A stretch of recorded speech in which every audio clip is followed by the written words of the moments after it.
কারাগারের যে সময়টা, এই সময়টাতে কি আপনার পরিবারের সাথে আপনাকে দেখা করতে দেয়া হতো, বা দেখা করতে দিলেও সে প্রক্রিয়াটা কেমন ছিল? আমাকে প্রথম আমার সন্তানদের সাথে দেখা করতে দেয় কারাগার 4.5 মাস পর। 4.5 মাস আপনি যোগাযোগ আমি বিচ্ছিন্ন আমি ছিলেন আমার পরিবারের সন্তানদের সাথে? সাথে দেখা করতে পারিনি। আমার মা আসতেন 1 মাস পর। আমার বাবাকে কখনো পারমিশন দেওয়া হয়নি। একদিন যেহেতু আমার বাবা হুইপ ছিলেন, উনি যখন পারমিশন চাচ্ছিলেন, কোরবানের দিন ছিল ওই দিন, উনি চাচ্ছিলেন আমার সাথে দেখা করতে। ডেপুটি জেলার জাহেদ ছিল, যেহেতু সে আমাদের হাটহাজারীর অফিসার ছিল, তাকে বাবা ফোন করে বলেছিল, সে পারমিশন দেয়নি। পরে বাবা গেছেন আমার সাথে দেখা করতে, একবার আমার বাবা আমার সাথে দেখা করতে পেরেছিলেন। এরপর আর কখনো বাবা পারমিশন পাননি। আমার সন্তানরা পেয়েছিল 4.5 মাস পরে। আর আমার মা মাসে একবার দেখা করতে পারতেন, আমার স্বামী পরে আসতে পারতেন, 1 মাস পর পরে আমাকে দেখা করতে দিতেন।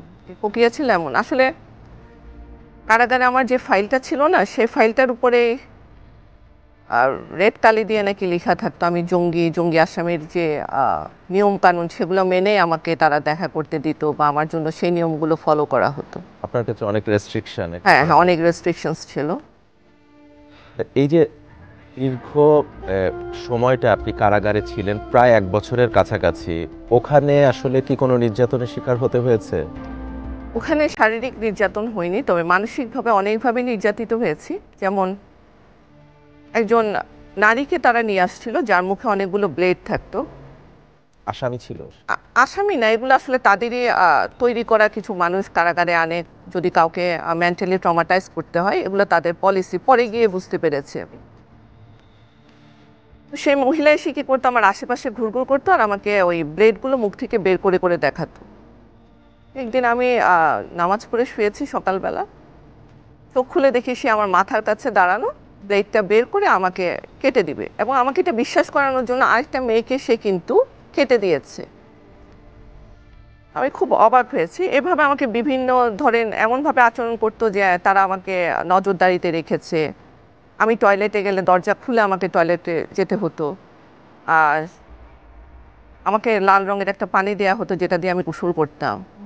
সবকিছু মিলিয়ে আসলে প্রচুর অত্যাচারিত হয়েছে আমি। যেখানে আমাকে তারা ঘুম পাড়িয়ে রাখার জন্য মাইলাম 7 আমাকে খাওয়ানো হতো, স্লিপিং পিলস? স্লিপিং পিল খাওয়ানো হতো। এরপর আমি পরে বের হওয়ার পরে যখন সিঙ্গাপুরে যাই আমার ট্রিটমেন্টে, আমার বডিতে পয়জন পাওয়া গেছে। তো তারা কারাগারে আমার খাবারে আসলে যে পয়জনটা মিশাতো, এটার কারণে আমার পুরো বডিতে সিস্ট হয়ে গিয়েছিল, যেটা ট্রিটমেন্ট আমি সিঙ্গাপুরে নিয়েছি। সব মিলে আসলে তাদের প্ল্যানটা কি ছিল আমি জানি না, তবে তারা এভাবেই তো করেছে। ইতিমধ্যে আমরা অনেকের কাহিনী শুনছি, আমার সাথেও তাদের মিল পাচ্ছি।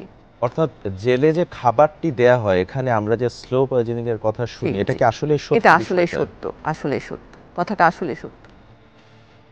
তাদের প্রয়োজনেই তারা করে।